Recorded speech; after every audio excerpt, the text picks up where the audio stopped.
So I'm one of a team of grants officers at Leeds Community Foundation and Give Bradford. And we're here today to talk about the Community Partnering Fund, and we're delighted to be once again working with Northern Gas Networks and Northern Power Grid on this programme. So just a bit of housekeeping, which you're all familiar with. If everyone can just keep their microphones on mute whilst we're doing the presentation, and then feel free to open them up again at the end when we do the Q&A section. And also just a reminder that this is being recorded, so if anyone doesn't want to appear in that recording because it's likely to be shared on social media, just put your camera off so you feel more comfortable. So yeah, if you could just put your microphones on mute, please, that would be great. Right, so we're going to start with a bit of an overview of community foundations. So as you'll see from the slide, Leeds Community Foundation and Give Bradford are one of 47 affiliated foundations in the UK. And as you can see from the figures, this amounts to an enormous amount of support for the third sector in the UK. And combined, we're the fourth largest funder, grant maker in the UK. So how do community foundations work?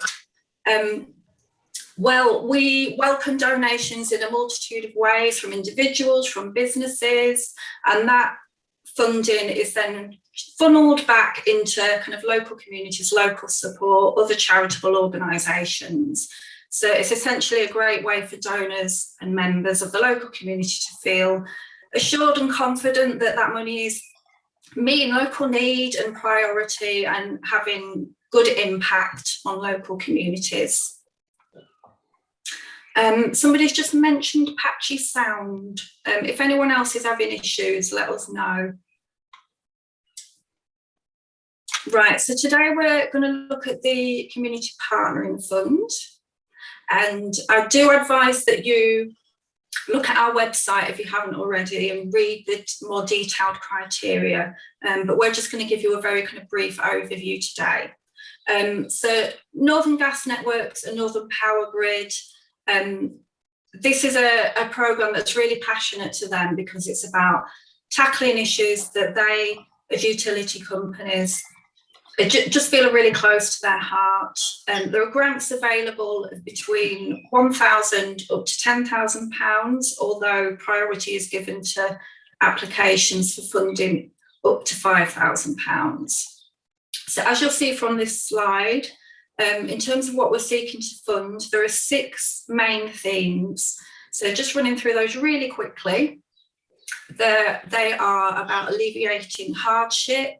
So that's working with and supporting people around environmental impact, energy efficiency, carbon reduction. The second theme is about supporting communities about safety. So things like education and awareness around carbon monoxide poisoning, for example. The third theme is about encouraging interest in science, technology, engineering and maths, what's often referred to as STEM subjects. And that might be working with younger people around subjects, or it might be more focused on young people and career opportunities. Another theme is promoting the use of the Priority Services Register, and this is a free service that's provided by network operators, and that's really about supporting people who are in more vulnerable circumstances. The fifth theme is about championing community energy. So that can be encouraging people to come together to generate, own, manage or reduce consumption of energy. And the sixth theme, the final theme, which is becoming quite a familiar statement. Leeds Community Foundation, never heard of them. They're the 4th largest provider of charitable funds in the country, apparently. Right. Can you turn your microphone off, please? Sorry. So the final theme is about response to COVID-19. So it's really about kind of building that community resilience following the pandemic. Well, I say following, we're still in it, but you know what I mean. I will say quickly on those 6 themes that you're not expected to meet all of them. it may be that you respond to one of them very strongly, or it may be that 2, 3, there might be some crossover with those themes, but don't feel that you're looking at those themes and having to meet every one of them with a project you're developing. So we thought it would be useful to give just a couple of examples of things that have been supported with this fund, and you'll see that it can be really varied, and it's obviously about responding to the need in your community and you understanding who they are and what support they require. So one example is energy cafes. This project started with staff and volunteer training, so that was really about equipping them with the tools, the knowledge around safety, efficiency and so on, so they could then funnel that back into their communities and pass on that learning. They started their delivery with some community consultation, so that involved visiting people at home, but also some workshops and some drop-ins in different community settings to really engage with local people and find out what they needed support with. And that community consultation then fed into how they developed their programme, and they set up 2 energy cafes, so 2 welcoming spaces for people to seek more information and support, and also be referred to other services and support. And then the second example we've got on screen is more focused on STEM, and that was working with teenage girls and their mums, and took place over a year. So that 36-week programme would have kind of corresponded with term time delivery, and they delivered a real variety of sessions, so things like local environmental action, and very local. They looked at what they needed on their own streets, in their own community. Fun experiments, a real range of activities, but that was enhanced by delivering sessions around things like CV writing, interview preparation, so real practical support for those teenagers. And that was further enhanced by bringing in guest speakers and setting up discussions and forums with people from the local community, so people like police officers, women engineers who kind of served as real sort of role models and inspiration for those young people, university students and so on. So in kind of total, that was about nurturing that real interest and aspiration in those young people. So right, I'm going to hand over now to Jill Walker from Northern Gas Networks and Michelle Cummings from Northern Power Grid. Thanks.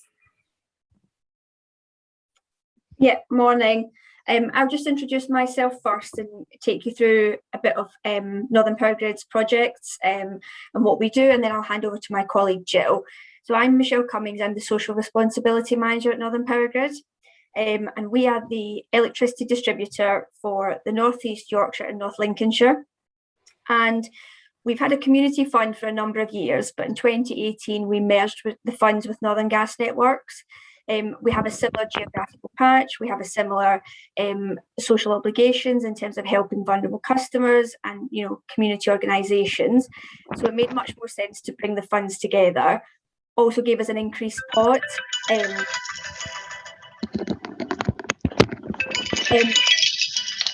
I've just let someone go on mute. Thanks.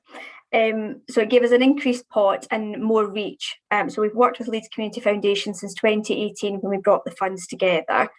But what I'll talk to you about this morning is our Priority Services membership, which some of you may have heard of. But I want to give you some details of that and some details of actually what Northern Power Grid do. So if we go to the next slide, please. So what we've done recently is a lot of research in the community and really understanding the makeup of the regions that I've talked about. So we've got 416,000 households across the North Eastern Yorkshire, North Lincolnshire who are in fuel poverty. And that's the government's definition of fuel poverty and data from National Energy Action. And so what we want to do through the fund and through the Priority Services membership is really make sure that these vulnerable customers are supported before, during and after a power cut, but also with energy efficiency advice, income maximisation, changing tariffs, etc. So Northern Power Grid hold the register. The reason we hold it as the electricity distributor is because you're more likely to experience a power cut than you are a gas interruption or a water interruption. So that's why it was decided that actually we hold the register, but it's shared across utilities. So if you register with one supplier, it's shared between everyone. You don't need to register in multiple times. So if we go to the next one, please. The slides will be shared afterwards, but this just gives you an idea of some of the numbers for our region. So we estimate that there are just 4.5 million households who would be eligible, people who would be eligible to be on the register, but currently we're just over 1.6 million. So it's only 37% of people who are on the register. And that's a variety of needs codes from high risk, electrically, medically dependent, mental health conditions, physical disabilities, children under 5, pensionable age. So we say pensionable age, we don't say a requirement that when you are a pensioner, you have to join the register. It's completely optional. It's open, for all different reasons. And what we really want to do through the priority services membership engagement is really increase awareness and understanding of what the benefits are to being on the register. And it's really important that people know it is optional, as I've said, but we want to get the messaging out. And that's why it's one of the criteria on the fund, it's really important that people know that there are extra services that we do offer. And if we go to the next slide. So this just talks through the benefits of being on the priority services membership. So like I said, it's support before, during and after a power cut, both planned and unplanned. It's 24 hours a day, 365 days a year, up-to-date information during a power cut, help for someone, so we can have hot drinks, meals, snacks, charging facilities, transport, accommodation if it is an extended power cut, support with passwords and access, female engineers, for example, if someone isn't comfortable with a male engineer at the property. And we also have relationships with Citizens Advice and Green Doctor, and they really work with energy advice, checking benefits and income, installing energy saving measures as well. And we work with organisations like the Red Cross if there is, a major incident. So it's really beneficial to take a look at the website. It's northernpowergrid.com/care. You can download all of the leaflets, all of the posters and information. You can register on behalf of someone else. They can register themselves. An individual can register for, a grandparent or a carer, for example. So it's really flexible. But I can take some questions at the end of the session, but just to give you a bit of notice that it is here. We know it's not very well publicised and not a lot of people know about it. So hopefully it's given you some ideas of some of the beneficiaries that may benefit from being on the register. So I'll hand over to my colleague Jill to take you through Northern Gas Networks initiatives. Thanks, Michelle. Morning, everyone. So I do a similar role to Michelle. I'm Jill Walker, Social Strategy Project Manager at Northern Gas Networks. And my role is really covering everything around vulnerability and corporate social responsibility, so a vast range of areas. So just a little bit about us. You may or may not know who we are. We cover a very similar patch to Michelle, as she said. So we operate a 9-patch model. So I have a business operations leader in each patch. And we have our headquarters in Leeds and Thorpe Park, and I'm generally based from our Sunderland office in Doxford Park. We serve 2.7 million customers, and that's covering the northeast of England, Yorkshire and Northern Cumbria. We we replace around about 37,000 kilometres of pipe each year, and that is a standard, that is a requirement set by Ofgem. One of our targets that, if anybody's interested, stretches from Leeds, from our head office to Sydney, Australia and back. So nice, interesting fact there. We provide the region's gas emergency service. So if you smell gas or have any gas emergency, then you ring a free phone number, a national emergency number, and we will dispatch somebody 24/7 from our Sunderland office in Doxford Park to anywhere within our network coverage. We do, as well as emergency work, we do repair. So we repair the asset. So we own the asset, the yellow pipe in the ground, we do planned mains replacement and also gas connections. And we employ about 2,000 employees, some direct labour, some direct service providers who tend to be our mains replacement contractors, for want of a better word. But we're more than just pipes, and this is sort of my bag really. We have three main obligations from the regulator. So we have to connect people to the gas network who are off gas, because gas is one of the cheapest forms of fuel. So anybody who's using coal or possibly electricity, oil, then we try to get them onto the gas networks. We have a target for that. And we also have to raise awareness of carbon monoxide, and that is the silent killer, and that's given off from gas appliances or, you know, leisure things like barbecues, if the gas isn't burned correctly and there isn't sufficient ventilation. So that's a big safety message that we try and get out there. Next slide, please. So we've just recently entered a new business plan period with Ofgem. So that's the Office of Gas and Electricity Markets. So we have the same regulator as electricity. We have just entered into a 5-year contract with the regulator. And to help us achieve our objectives for that period, we've appointed 9 strategic partners, and one of each of those is in our 9 patches, as I mentioned before. And a lot of them have partnered with us as a result of coming through this, what is the now Community Partnering Fund, but was previously NGN's Community Promises Fund. We have a Customer Support Fund, which has just changed its name from the Hardship Fund, and that's separate to this fund, and that's about £150,000 a year. But we've also just been recently given £60 million from the regulator. That's for all gas networks, so there's 4 of us across the country, and that is really to invest money in projects around vulnerability and carbon monoxide. Again, separate from this fund, this is really just for your awareness. We'll have a vulnerability competency framework, which means we want every member of staff within the network to have an element of training around vulnerability. And if you're a frontline worker, that would be really quite bespoke focused training. If you work in the back office, in procurement or finance, not as much. But we want all of those things to align with our vulnerability strategy and the other key themes below. That sort of are the threads that run through everything. Next slide, please. And this is really, the next 2 slides are quite busy, but all I wanted to say is these are some of the things that we do. So on the left, that's our obligation. What we do is in the middle, and just some examples.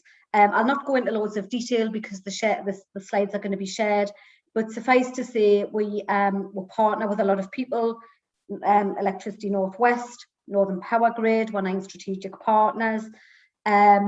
Since this fund began, actually, when it joined up in autumn 2018, we've supported something like 35 projects around all those themes that were covered earlier on. We do cover priority services register as well. I'll just touch on that, albeit the electricity distributors, so Michelle's organisation, are the custodians of that register.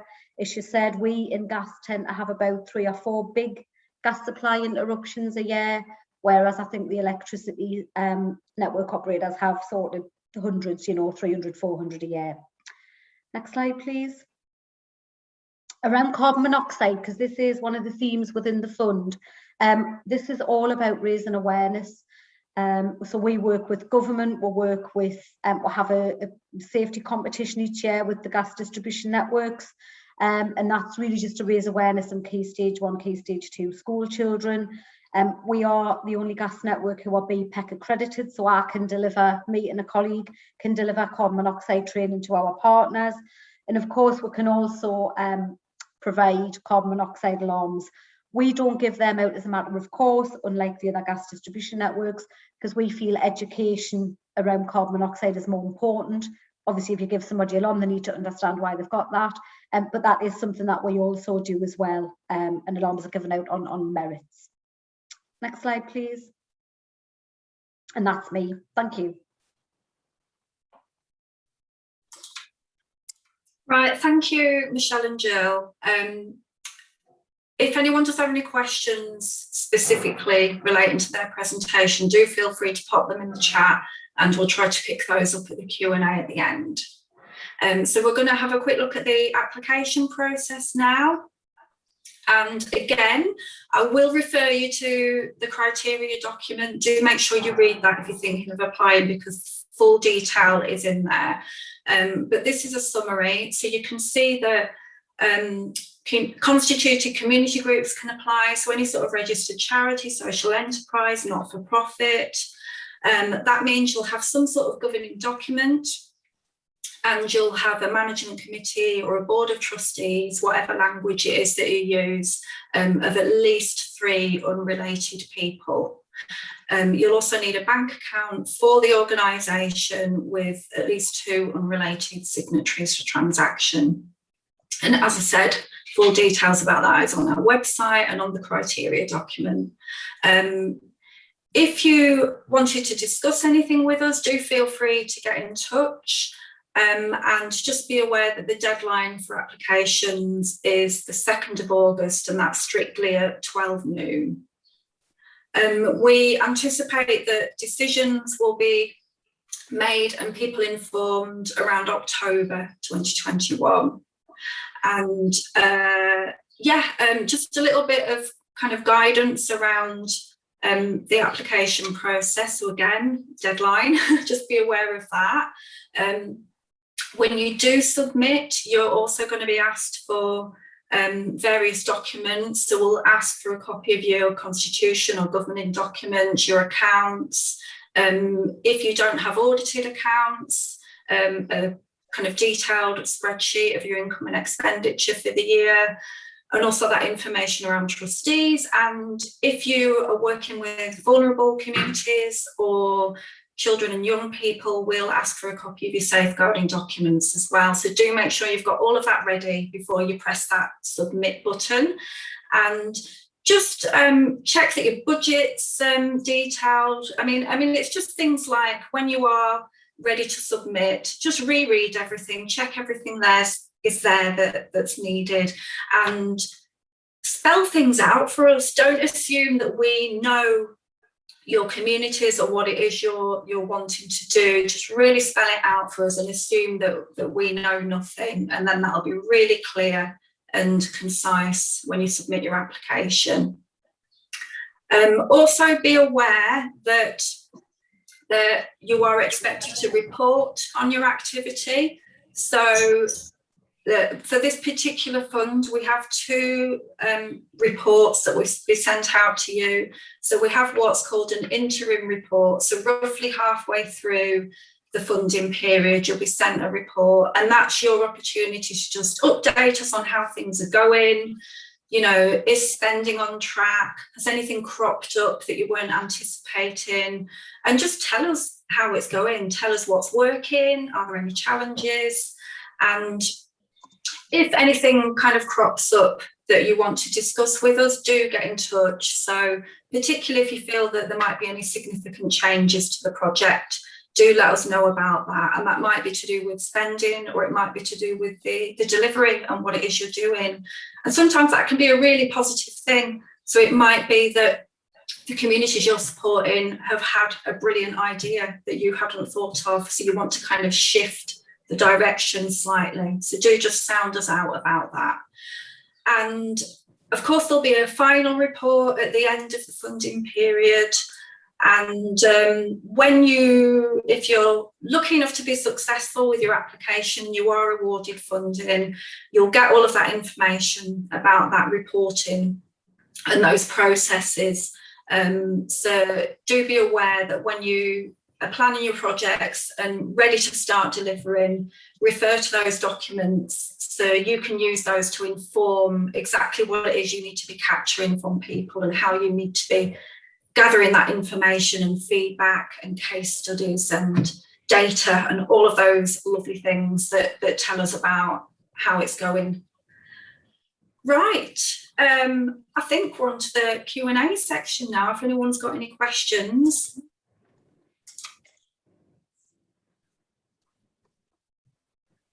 We've just had one question in the chat for Jill. Is it possible to share the other funds that Northern Gas Network have with the group? So I was just about to type in some information in the chat, but it probably is easier just to explain. So the vulnerability and carbon monoxide allowance, because that's a requirement set upon us from Ofgem, all of the information about that is on Ofgem's website.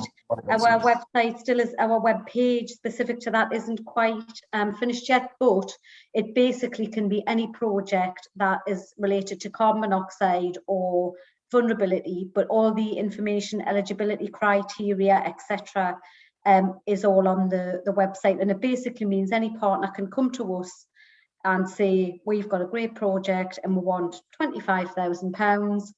Can you fund it? Then we would go through a process to say, yes, we can, or no, unfortunately, we can't. But the information on that is quite specific around eligibility. So I'd probably just signpost to Ofgem's website for that one.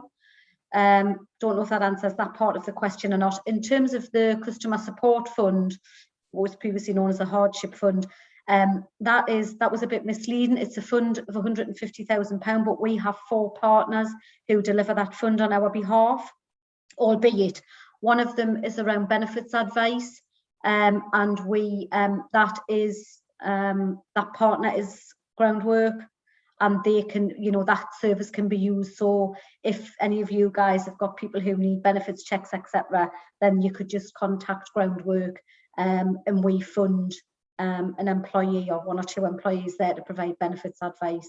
So again, that's probably not a fund as such that you can tap into. We already have the partners appointed for that, if that makes sense. Thanks, Jill. We've had another question around, will applications for Stream 6, which is the COVID response question, need to be linked to any of the other 5 themes?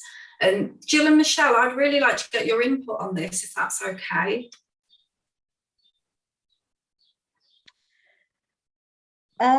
Michelle, do you want to go first, or do you want me to? Yeah, sure. I mean, I don't think specifically it needs to be linked to anything else. I think if there's COVID response, there's probably an element of the priority services in there if there are vulnerable customers. So there's probably a natural link to that. But we'll be keeping the criteria of COVID in for a while. So I don't think it has to necessarily cover any more than that. But I would suggest that there is an element of the priority services attached to the application. Yeah, I would agree with that. I think, as Michelle says, it's probably going to be around for a while. And I think as well that we know there's a significant need out there due to COVID, really interested in innovative projects as well. Something that maybe isn't the norm to have considered, but no requirement to touch the other themes other than you would suggest vulnerability, PSR go hand in hand.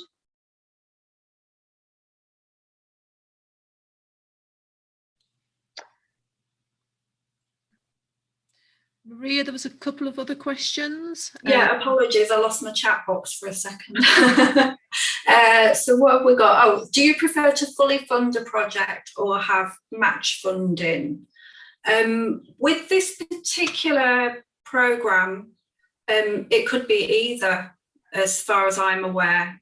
So we've certainly funded activity in the past that has had other match funding, but equally we've funded activity where the community partnering fund was 100% the funder of that particular activity. Yeah. And then, how much money do you have to distribute through the fund this year? I think this is an interesting question. I don't have the figures in front of me right now. Hannah, do you want to cover this? So the funds are between 1,000 and 10,000. Oh, right, yeah. Apologies, yeah, I interpreted that in a different way. If I can sort of just step in there as well, Maria. So we have, it's a £100,000 pot, which is great. We've in the past had applications that have gone straight in at the 10,000 mark. I think for us would sort of prefer, not saying always, but to have applications that sort of go middle of the road. We could award 10 projects at £10,000 each, but I would just say that there's really got for the £10,000, we would really want to see something that's quite sort of, you know, good outcomes and good reach. And so if I don't know if I'm making the point very clear, but it's not to say we wouldn't fund a project for 10,000, but just have a think about really what you want out of it, what you think you're going to get out of it, and just be realistic with your costs. As I say, we can provide carbon monoxide alarms to some degree as well, so they don't need to be factored into your project costs. The only thing I would say around carbon monoxide specifically is, and it is probably more aligned to the other fund I mentioned, but we're really keen to understand carbon monoxide, you know, the impact of any awareness raising sessions. So, you know, we have videos and we have presentations that we can give you to share, but what we're trying to do is collect scores where pre-knowledge is gathered. So marks out to 10, it might be a 2. And then after you've given some awareness session, if your project is carbon monoxide, if the awareness then increases to a 6 or a 7, then they are real sort of good bits of data that we can gather. That hasn't got anything to do with Ofgem. That's just for us to sort of understand internally at NGN the impact that any awareness has had. Thanks, Jill. There is another kind of question linked to spending, so they're jumping around. So there was one about covering the cost of things like a tablet to take on home visits. Yeah, the fund can be used to cover things like capital costs, and that would include small items like that are quite legitimate by the sound of it. So yeah, the answer is. We've got another question. Can an organisation less than 12 months old be eligible to apply for the funding? This is the Ofgem funding. Oh. I think so. I'm not 100% sure. It might well be that information is given on the Ofgem website. We've historically had partners approach us who have been established for quite a long time, but that's not to say a new partner couldn't. You can try and find out for yourself, and I can pick that up as well and ask that question. But there should be information, I think, some additional information on the Ofgem website about that.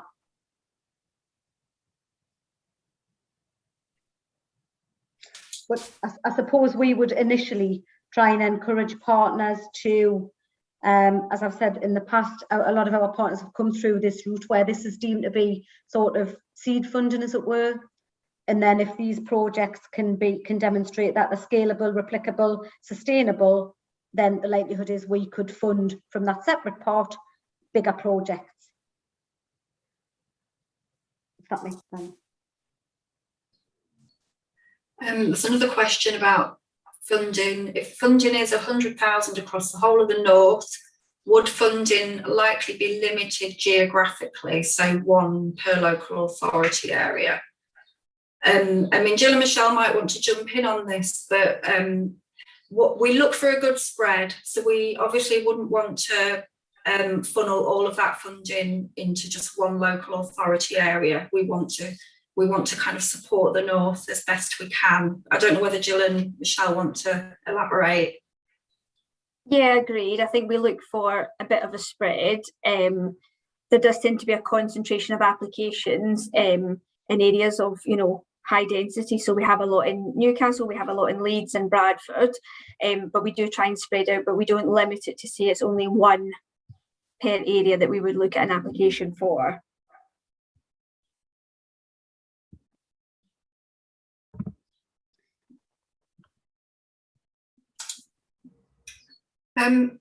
Somebody's asked to repeat the website for materials. Is that something we can type into the chat? Or? Yeah, I've popped it in the chat now. Brilliant, thank you. Oh yes, there. Another question, do you support funding for project workers for a specific project? Funding can be used towards staff costs. And we've certainly had projects in the past where some of that funding has been used towards, you know, it might be a new volunteer coordinator or a member of staff who brings those kind of specific skills and training that relate to the the fund and the activity being delivered. So certainly it can be used towards staff costs. Yeah.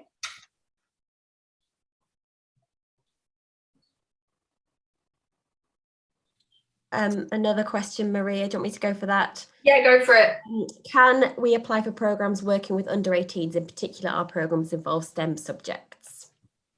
Yeah, certainly we've supported activity with young people before, and we've also supported activity that involved going into schools. So definitely just be aware that when you submit your application, you'll also be expected to submit your safeguarding policy as well with that. Thanks.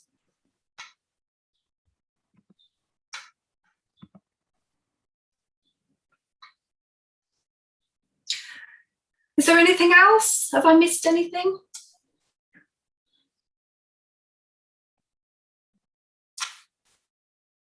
If anyone does have any further questions, feel free to stick your mic on and jump in.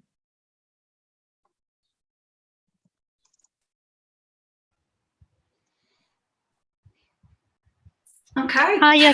Can I ask a question? Of course, go for it. Sorry, yeah, another question. So once you've applied for the funds, how long does it take to come through? Do you do it in arrears or do you get the funds up front? Because sometimes, obviously, with small charities and things like that, you need the funds to start the project. Does that make sense? Or you do it in like quarters or that? It's so you'd receive all of the funding in one lump sum, and as we said earlier, the funding closes on the 2nd of August, but because there's kind of a whole panel process that we have to go through to ensure everything's considered fairly and all the checks are made around due diligence, it does take time to work through that process, which is why the decisions won't come through till about October. Okay. But assuming you've got all of your paperwork in order and you've returned that funding agreement to us, you would then receive the funds fairly quickly once all of that side's dealt with. It's just so you know, if you're thinking that you're going to start a project in September, but you don't get your money till October or November, you need to sort of like plan ahead, if you know what I mean. That's great. Thank you very much. Thank you. Sorry, I had a question. The web address, thenorthernpowergrid.com, is that where you actually apply, or is it through the Community Foundation? It's through Leeds Community Foundation. So if you go onto our website, it's also on the Give Bradford website, and I'm sure Rachel will be able to pop that in the chat. And also it will be shared with you when we send out the PowerPoint and everything. So do have a look online. Thank you. We have a question, Maria. Can the national charities apply for this funding pot as well? Oh gosh, that is a good question. I am going to have to check the criteria on that one, unless anyone knows the answer off the top of the head. I can jump in. My understanding is that it's to do with local area.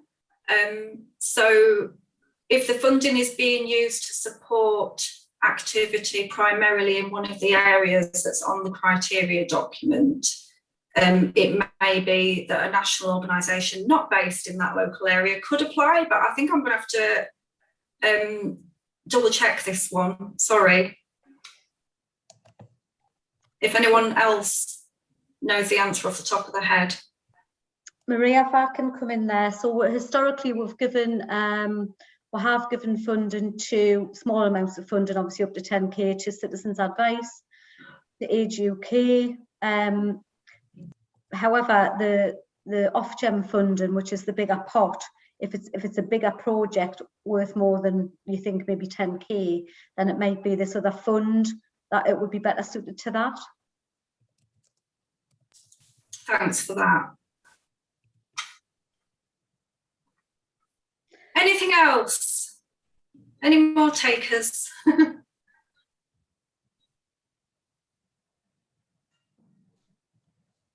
Right, well, if there are no more questions, we would obviously like to thank Jill and Michelle for joining us today, and thank all of you for coming to this presentation. And just to kind of reiterate that everything's on the website, on the Leeds Community Foundation and the Give Bradford websites.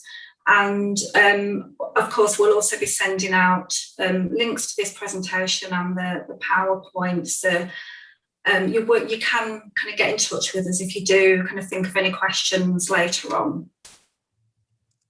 So thank you, everyone.